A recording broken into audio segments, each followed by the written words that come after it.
Hello everyone, semi-retired Bob here. I talk about the carnivore diet, all things related to the carnivore diet, and miscellaneous odds and ends. Today, we're going to talk a little bit about calories in, calories out. This is a concept that just won't die because there is a small grain of truth to it, but it's not nearly what people think it is. If you're new to the channel, I want to say hello and welcome. I'm glad you're here. You may be wondering, what in the world am I watching here, Bob? Well, what you're watching is me walking. I know that doesn't seem like a super exciting thing to most people, but the mere fact that I'm walking is my N=1 experiment that it's never too late to change your life. Just a little over 8 months ago, I could barely stand up for 2 to 2.5 minutes without severe pain. Now I'm out here walking every day, and as soon as my shoulder heals enough to work my trekking poles, I'm going back out on the trail again. For those of you that haven't been following my entire journey, a couple of weeks ago I fell. I tripped over a root, went to catch myself with my trekking poles, and the trekking pole didn't bite on the edge of the trailer, and I took about a 15-foot tumble down the hill onto my right shoulder, and it still hurts a little bit a couple of weeks later. It is getting a little better every day. I'm convinced now that I probably pulled or strained, might have even torn a muscle a little bit. It's not super bad because there was never any redness or swelling or bruising or anything like that, and no instability, clicks and pops in the joint. It's the muscle right on the outside of my shoulder that hurts a little bit. The first couple of days I could barely lift my arm, and now everything's working okay. It just still hurts a little bit. I got my trekking poles out a little earlier and tried to walk a little bit with them, but there's still a little bit too much pain in that muscle when I try to bite in with the trekking pole, so I'm going to give it another couple of days and try again. So hopefully everybody doesn't get too bored with me out here just walking around the parking lot and through the field behind the trailer, behind the church. It just, we got to do what we got to do when we get to our age, because I am almost 60. But, yeah, and, if you're not new to the channel, if you're returning, coming back for more, I want to thank you as well.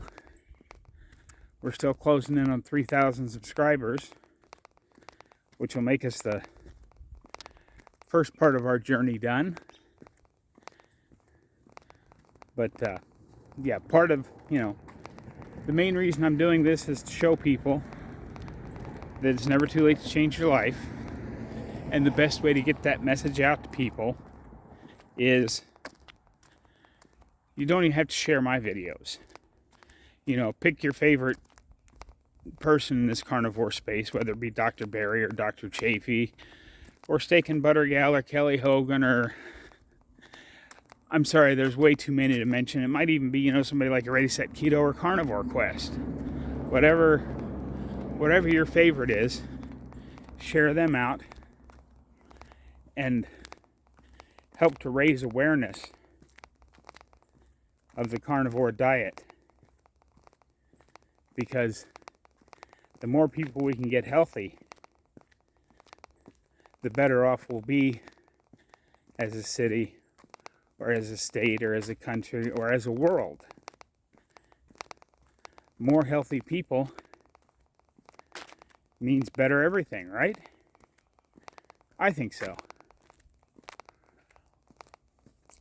But anyway, I had a commenter on my video that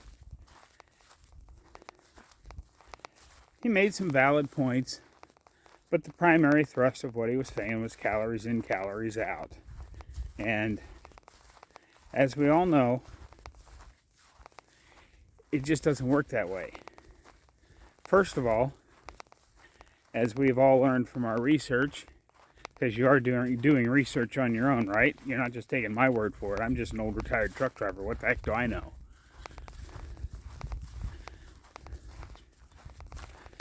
First thing is that calorie is hard to determine. You can't accurately track your calories. Because, and now I understand, and most of you understand, that calorie is a unit of heat. And basically, if you burn the fuel source in a bomb calorimeter, a calorie will raise a certain amount of water, a certain temperature, but it's a closed thermodynamic system is what they use to actually measure calories. And our body has no way of actually using calories because we don't have heat reactions, we have chemical reactions. But we're going to use calorie as a baseline for what we're talking about today, just because that's sort of what everybody understands. We've been told our whole life, don't eat more than this many calories, or don't eat more than that many calories. So we're going to continue to say calorie, even though it's not really accurate. And the first thing you need to know, if you're actually trying to track calories, is how you're going to do that. Did you know that the food labels on your food, I don't know about the rest of the country, or the rest of the world, but I do know here in the United States, everything they put on that food label is allowed to be plus or minus 20% within accurate. Can you believe that? That means if your food label says it's got 100 calories, it could have as many as 120. Which means,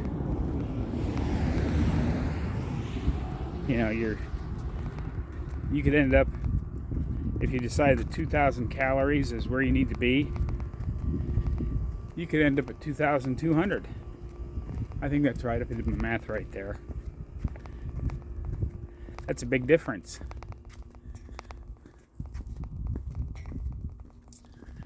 But we have to remember that our systems are not a closed thermodynamic system. And different macros, and I'm talking about the three main macros here: fat, carbohydrates, and proteins. Each have what's known as a thermic effect.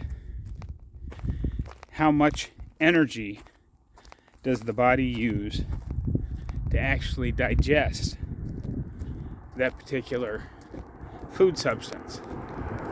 And the way I understand it, and remember, I'm not a science guy, I don't pretend to be a science guy, this is just sort of what I have taken from all the research and listening and studying that I've done.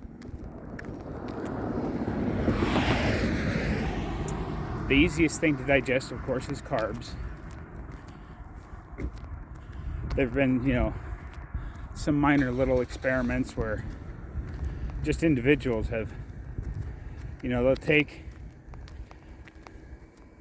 a sugar reading inside their mouth,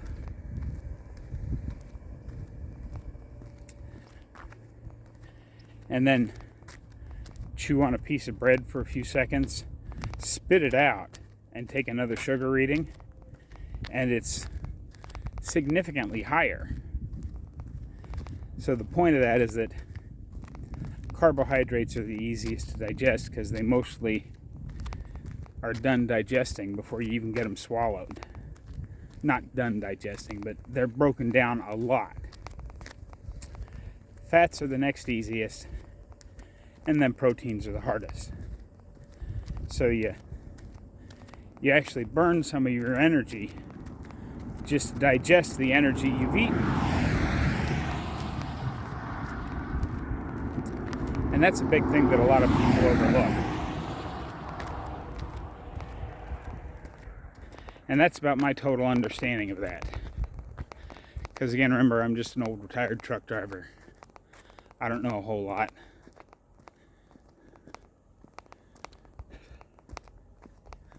But, yeah, my biggest argument to people who insist that, calories in, calories out, eat less, move more is how you lose weight. Well, then explain me. Because I was curious. Like I said, I don't track anything. I don't track macros. I don't track any of that stuff. But I was curious and used the charts that are available. And, we understand the charts aren't very good. But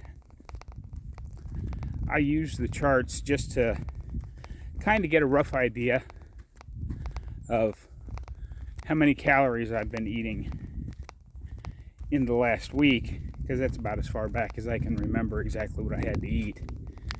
But that's very similar to what I've been eating for more than 3 months now. Obviously some days are a little less, some days are a little more. But I've been eating on average between 2,500 and 3,500 calories.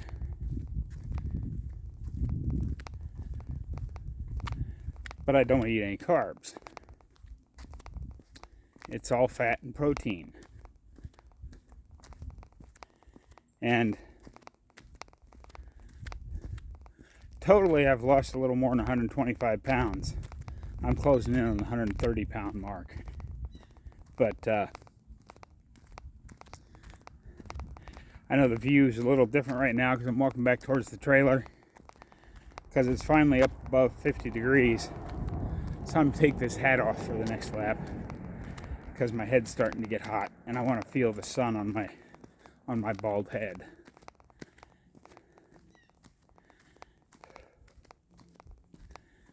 Okay, give me just a second here, guys.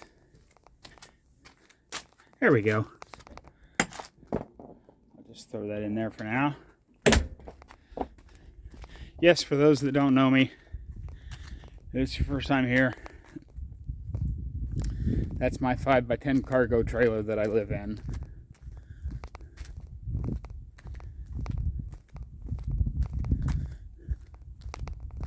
In the wintertime when I'm down here in North Carolina. It's not usually nearly this cold down here.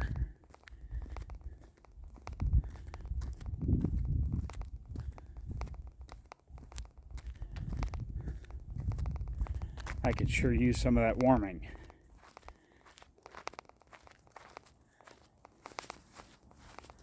Can't say the rest of that sentence because you can get me in trouble.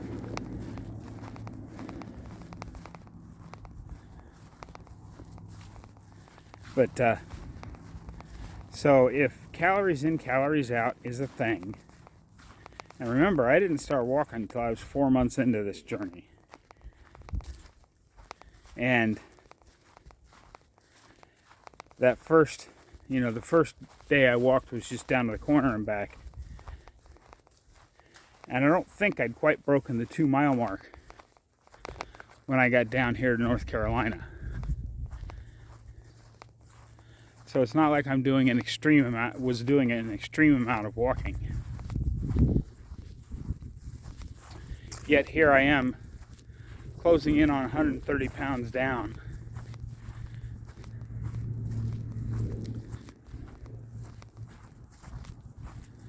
And eating that many calories a day.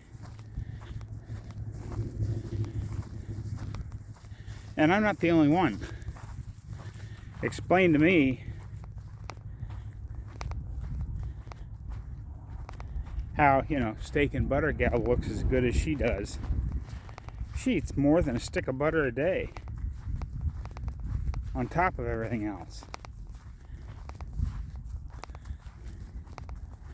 There was a little body composition experiment that Dr. K did, and he was consuming almost 6,000 calories a day and still managed to lose some weight in 2 weeks. So there's obviously more to this than what people are doing. I know people are out there, they have an agenda, they have something they want to sell you, whether it be a whole diet program or a supplement or a cleanse or whatever it is they're trying to sell you. So they pick and choose the facts or seemingly facts with you. I got nothing to sell you unless you want to go buy a t-shirt. And I don't even know if those links are working yet or not. I've played with them, and I don't know if they're working or not. I'm just about ready to give up and scrap the whole idea anyway.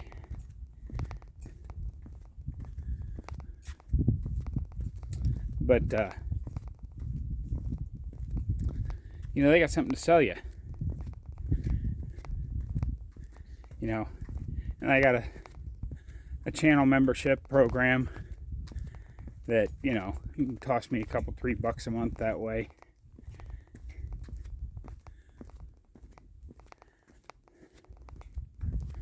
But I've seen some of the stuff these people are trying to sell. They're trying to talk into, for supplements, something that's going to cost you $40, $50, $60 a month, or sell you a whole program for a couple of $100 a month. So I understand why they do it, because they're trying to enhance their bottom right hand corner at the end of every month.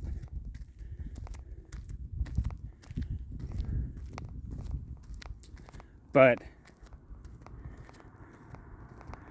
calories in, calories out, eat less, move more, has been preached in this country since the mid to late 70s. And yet, if you look at pictures from the mid to late 70s versus pictures of today,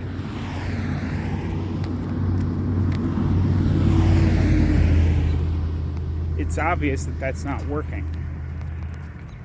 Yes, there are those that get results with that because they're young or they're healthy or they've always followed an active lifestyle. There's a lot of reasons why that will actually work. But I'm talking to people who are searching for answers, like me. They've been unhealthy their whole life, through mostly no fault of their own, just bad information, bad advice they've gotten from doctors and dietitians and nutritionists and nurses. All the people in their life that are supposed to be helping them out have given them bad advice. They didn't realize it was bad advice at the time because none of those industries are up to date with all the current research.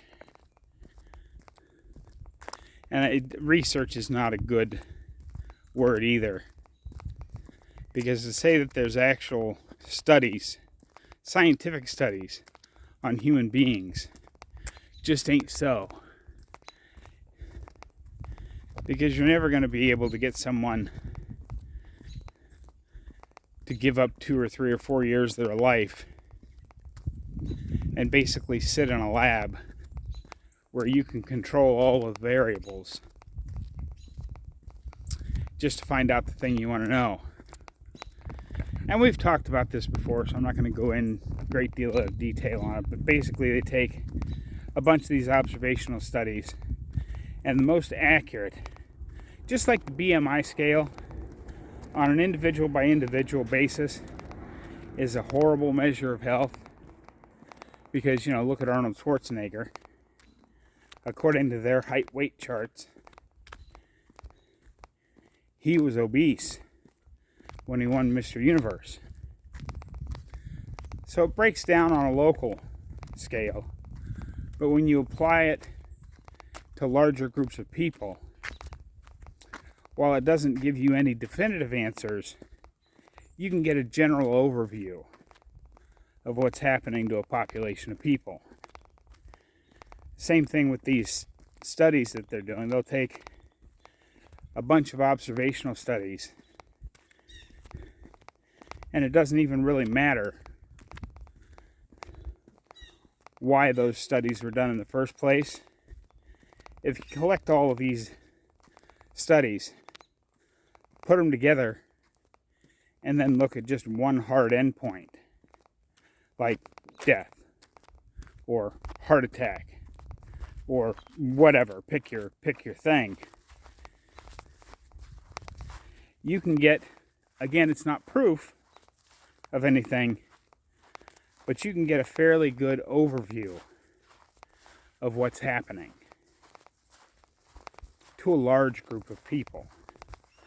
On an individual by individual basis, it breaks down because you have no idea. I could have snuck out last night and bought myself 2 bags of donuts and eaten them up. I didn't, by the way, but you have no way of knowing that. The people doing these studies have no way of knowing that. And the bottom line is, when people are asked about what they eat, they lie. They leave things out, or they exaggerate, depending on what the question is.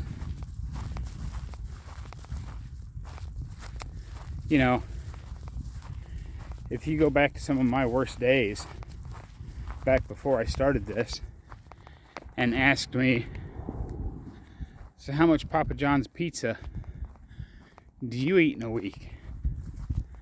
I would have told you, I only order one on Friday. I always get the extra large so I can eat a little over half of it and then have what's left over for breakfast the next day.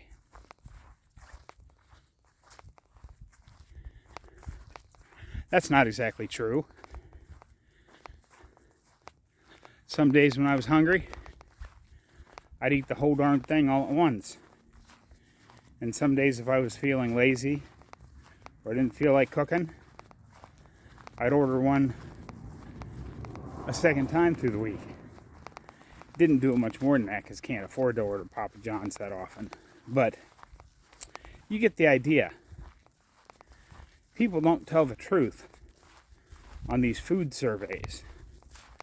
So you can't actually tell anything about an individual person from these food studies. What you can tell, let's just say, how much pizza do you eat in a week, is the question. Well, if you put, 10 people's answers down on paper, you're going to get a very narrow view, and you're susceptible to what they told you is true.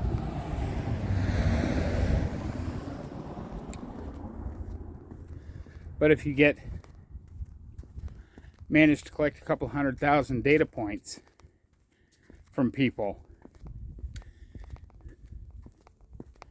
you can get a general trend. Because if you figure some people lie and eat more than they said, and some people are going to say that they didn't eat as much as they did, or they ate more than they did. But overall, you can get a fairly good idea of how much pizza people are eating. Again, it's not scientific data. It's not fact. But that's the kind of studies we're dealing with. And that's why most of the people preaching eat less, move more, calories in, calories out, are so woefully uninformed or misinformed. Because they read a study and they read more into it than is actually there. Now, final disclaimer here. Do I think it's possible to eat too much? Yes. I don't know where that line is. I haven't found it yet. Because, like I said, for me personally, I'm eating, like I said, on average between 2,500 and 3,500 calories a day. And I'm still losing weight at a pretty remarkable at a pretty remarkable pace. And I'm still increasing my health by walking every day as well.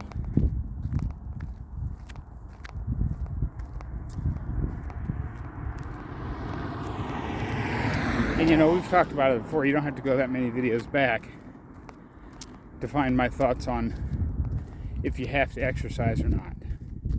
You don't. I think it's a good idea no matter what level you're at. You know, if you haven't moved much in the last 20 years because everything hurts, you know, just do a few doubles through the day. And what I mean by that is, you know, if you go to the restroom when you're done on the toilet, finish up, be ready to, you know, go about your day, stand up from the toilet, and then sit back down and stand up a second time. If you're, you know, watching TV and you decide you need a glass of water or a snack from the kitchen, once you get up off the couch, sit back down and get back up off the couch a second time. That's all you have to do to get started. And you will slowly, over time, through my 1% better a day plan, which just says you try to do 1% better today than you did yesterday. And it doesn't necessarily have to be in eating or exercise. This can apply to everything in your life. You know, whether it be reading your Bible, being nicer to people, visiting the elderly at a nursing home, whatever it is you're doing, just try to do 1% more today than you did yesterday. And each day, that 1% better will start to accumulate. Until a couple months down the road, you don't even recognize yourself anymore. I know I certainly don't. I watch my videos where I've walked, you know, 4, 5, 6 miles out on trail with a loaded backpack, or almost 12 miles in laps around this parking lot. And I'm like, wow, who's this guy that can walk that much? It certainly isn't me, because 8 months ago I could barely stand up for more than 2.5 minutes. So that's where I think calories in, calories out break down. But yes, you can. I do believe it's possible to eat too much. Like I said, I don't know where that line is for me.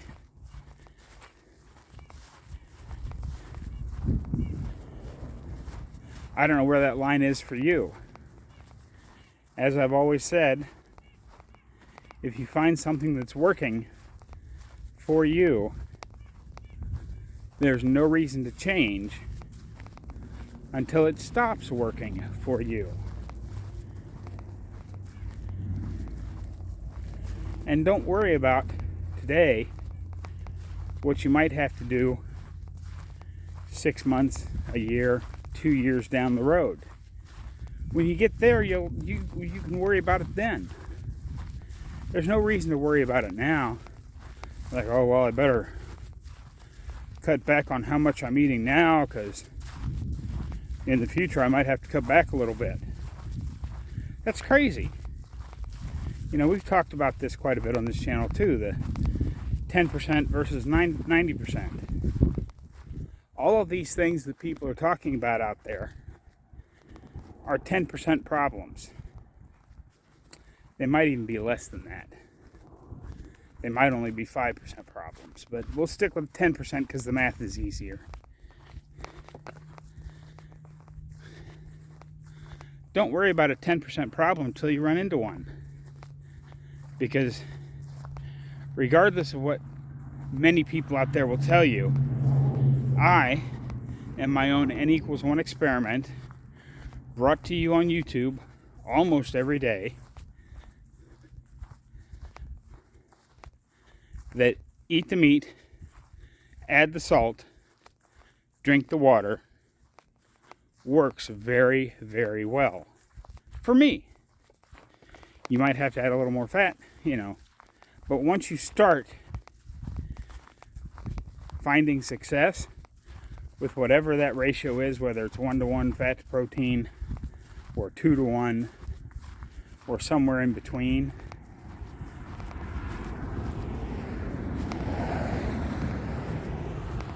that's your 90%.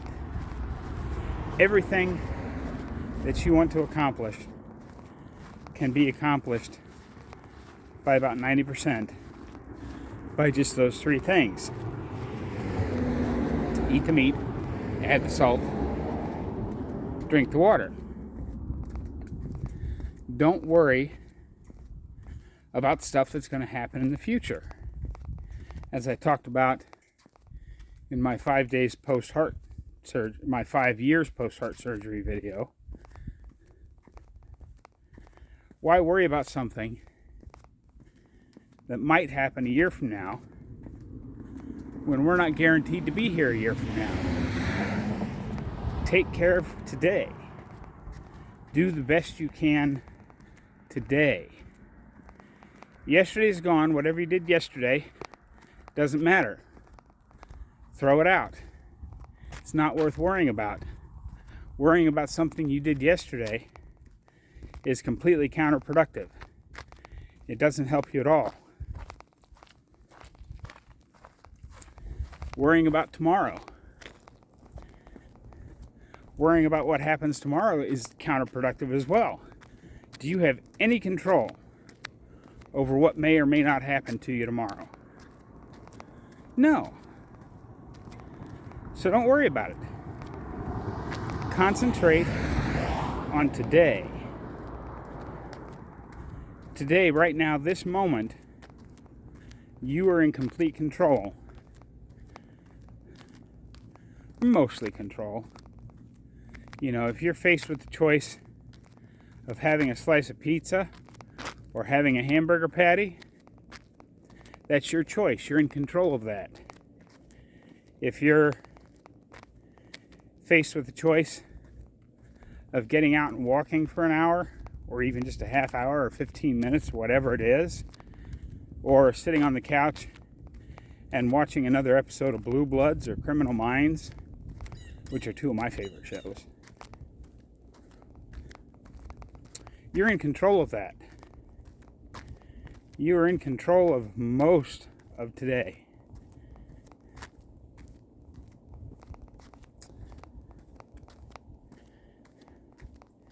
You know, you have a few spare minutes in the evening. You're in control of what you're going to do with that. You're going to run down to the store and get a bad snack.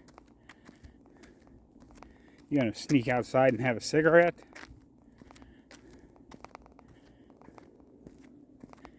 You're going to have, even if it's carnivore, you're going to have another carnivore snack. Not because you're hungry, but because you're bored. Are you going to put a pinch of salt on your tongue to power through the boredom?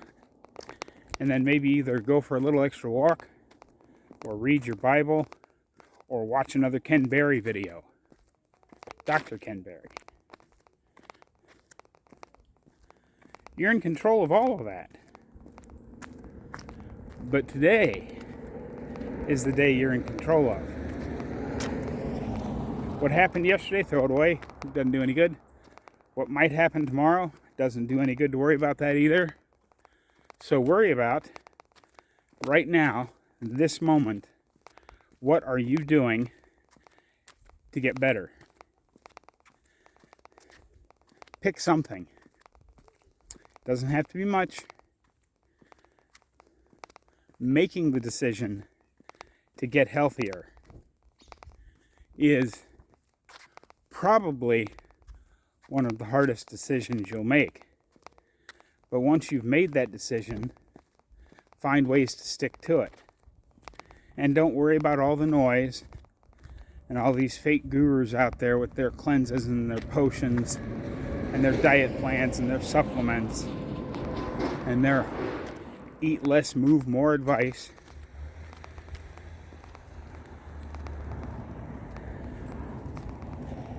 It doesn't do you any good. Just eat the meat, add the salt, drink the water.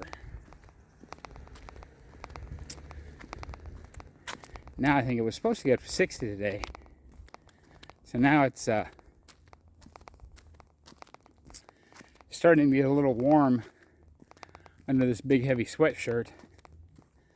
I will probably get cold fairly quick. But I'm going to stop the trailer and take my sweatshirt off as well. I originally was going to wait till 1 o'clock to start walking, but it looked so pretty out at noon that I just had to get started. So hang on just a second, guys. I will be right back. But with the magic of editing, it'll be like I was never gone. And just like that, I'm back. I had a glance at the clock,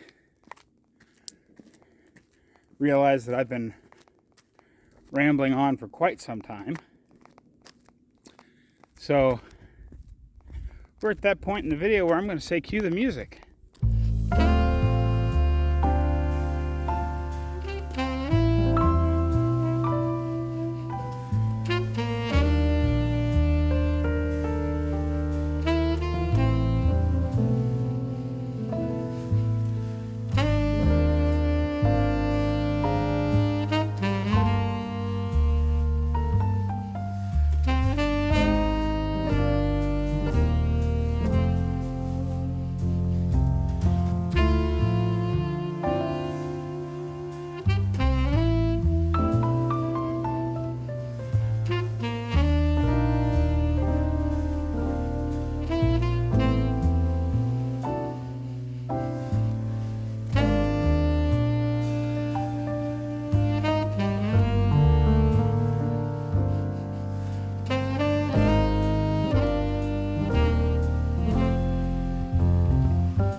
Okay, cut the music.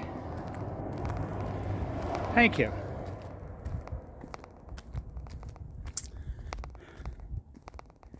I'll probably go out and walk a little bit more this afternoon. And I might even put in about here how much I ended up walking today. But right now it's time for a little break, because walking past the point of where I was tired is what got me into trouble and made me fall out there on the trail. But there's one more quick thing I wanted to cover, because I saw a comment. It wasn't in my comments, it was in one of the groups that I look at from time to time. And the gist of what this gal was saying was, everything that I have that's wrong with me, including SIBO, after trying many different things for years, has corrected itself very quickly with carnivore. But a great deal of who I am is planning meals for my family and cooking those meals. So has anybody had any experience with doing this just to heal themselves and then going back to what they were doing before? She did not want to hear what I had to say. But basically what I said was, this is entirely up to you. You can either eat the foods and cook the foods you like, or you can feel good. You can't do both. And if your life is revolving around planning, cooking, and eating meals, you need to find another hobby. Because if you go back and ask our grandparents, who, granted, they spent an awful lot of time in the kitchen getting things ready, especially my grandma, who was the farm wife on a huge dairy farm. She had a lot of cooking to do. But I'd be willing to bet, if I could go back and ask her, she wouldn't even think that planning and cooking meals was even a marginal part of her life. Because let's face it, once you know how to make 50 different things, and you've done it enough that it's all on autopilot, you don't need to sit there and think about it. You throw the ingredients in a pot, you let them simmer, you drain them off, you add some more, you do whatever, and you go about doing other things. If your life is about eating, I'm sorry, but you need to find another hobby, because eating is a terribly destructive hobby. But that's what I've got for you today, folks. I hope you enjoyed today. If not, I'll try to do better tomorrow. Don't forget to get out there, be 1% better today. Have a great day, everyone. I'll see you tomorrow.